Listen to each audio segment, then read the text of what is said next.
Today, I want to take you out on location. I want to show you my top 5 camera techniques that I use for every single real estate video shoot. These are like my bread and butter shots, and if you learn to use all of these, it's all you need to know to create killer real estate videos over and over again. Let's do it. So before we even shoot, I think it's important to talk about how you use your gimbal, how you're walking and how you're trying to accomplish smooth shots. And so what you want to think about is a few things. One is how you're walking. And then another thing is how you're actually holding your gimbal. And then the third thing that I think about is where I'm looking as I'm doing my camera movement. So let's talk about the first thing, which is how you walk. And basically what that entails is bending your knees a little bit and then walking from heel toe to heel toe. It is kind of an awkward movement, but if you just keep it in your mind and practice it over and over and over again, you will get better and it'll get more comfortable over time. So basically you want to bend your knees just a little bit, and then when you walk forward, heel to toe like this, and that's going to make you walk straighter. The second thing I want to talk about is actually how you hold your gimbal. The main thing that I like to consider is that I want to not be having a death grip, because if you grip it too tight and you're too nervous, that's going to make your shots look horrible and shaky. So what I like to do is I actually like to use this little ledge right here. This thing right here, I put my finger up against that, and then I let the gimbal rest on my hand. Instead of gripping it so that it doesn't fall, I just let it rest right here, and I don't grip it so tight.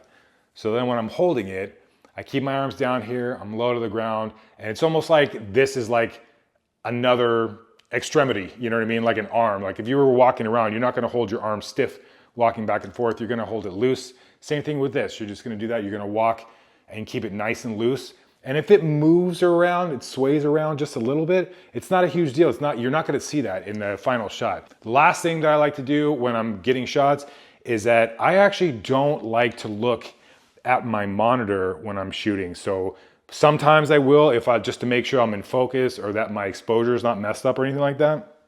But when I'm getting like a straightforward shot, instead of looking at my monitor and walking forward, I actually look where I'm going. I look above the camera and I look at my destination. I'll just take this shot right now here so you can actually see what it looks like. So I got my shot lined up, I'm bent, knees bent, my gimbal is resting against my finger, and I'm literally looking at the camera right now, looking at you. So I'm gonna walk forward, stop right there, and that should be a pretty smooth shot. So the first shot is going to be a straight push-in. This is like a 1-point perspective. I've got my fireplace as my focal point, and I'm gonna back up as far as I can, and then I'm just gonna do a straight walk forward. And I'll push it as far as I can go. I'll push the shot as far out as I can go, just so I can get as much distance as possible. So that's a straight push-in.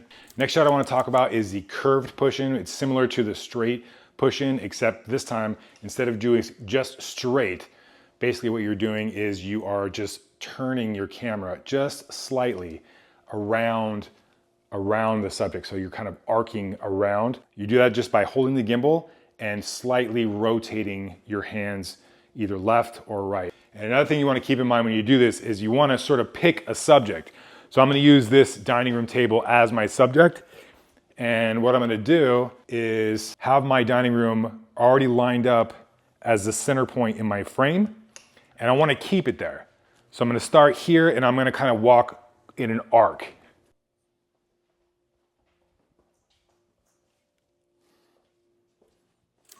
Next shot we're going to do is this slider shot. Basically the movement is this sort of like a sumo sumo movement where you crouch down like this, you put your legs apart, and then you just go side to side. You want to keep your camera as level as possible, so you don't want it to go up and down, things like that. You want it to maintain the same height throughout the move. And let's see what that looks like. I'm making sure that I'm lining up directly perfect, and then I'm not letting the camera drift over to one side or anything like that. And then you can also do these as like a reveal as well. So let's say you have this dining room right there. So you can go from behind this wall, do a side to side movement and reveal the dining room.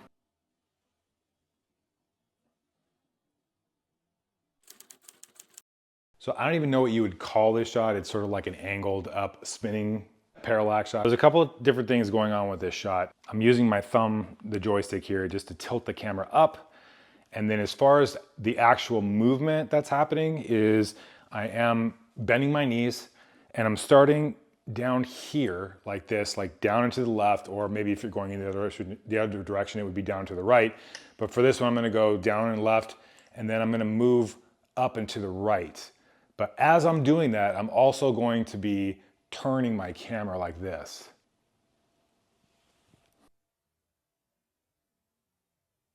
And as a bonus, what you can do sometimes if the house makes sense, sorry, I'm taking you along with me for the ride up here, is that you can do the exact same thing at the top of the stairs. If it looks cool. Sometimes you get these houses where the stairwell looks cool going up and then it doesn't look good on the opposite side. But this one actually looks pretty killer. It's very nice and open, as you can see.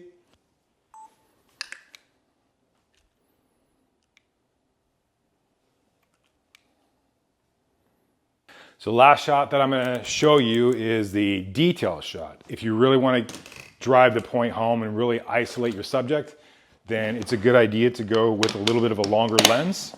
And so I have a 24 to 70 millimeter lens, and that's what I usually do for my detail shots. One thing you wanna keep in mind though is if you're doing detail shots, you wanna make sure that, like, our cameras are so good these days that they catch a lot of detail. So you wanna make sure that whatever you're shooting, whether it's a kitchen faucet or a shower faucet, those things that you're highlighting need to be like super on point. Like they gotta be brand new or have like zero hard water, nothing like that. Let's grab a couple of detail shots.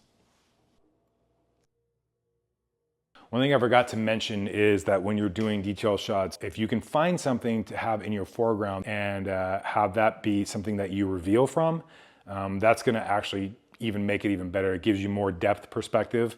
So as an example, this fireplace over here, we have this couch over here. Instead of just shooting the fireplace by itself, if you can sort of have this in the foreground and sort of reveal the fireplace from there, it's actually gonna make the shot like 10 times better. So let me show you.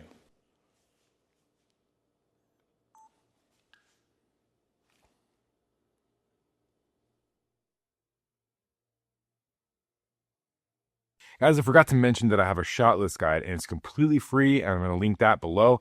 And if you want to walk through of what shots to get when you're shooting real estate video, you're going to want to click on this video right here. And if you like this video, I'd love it if you leave a comment and hit subscribe, and we'll see you in the next one.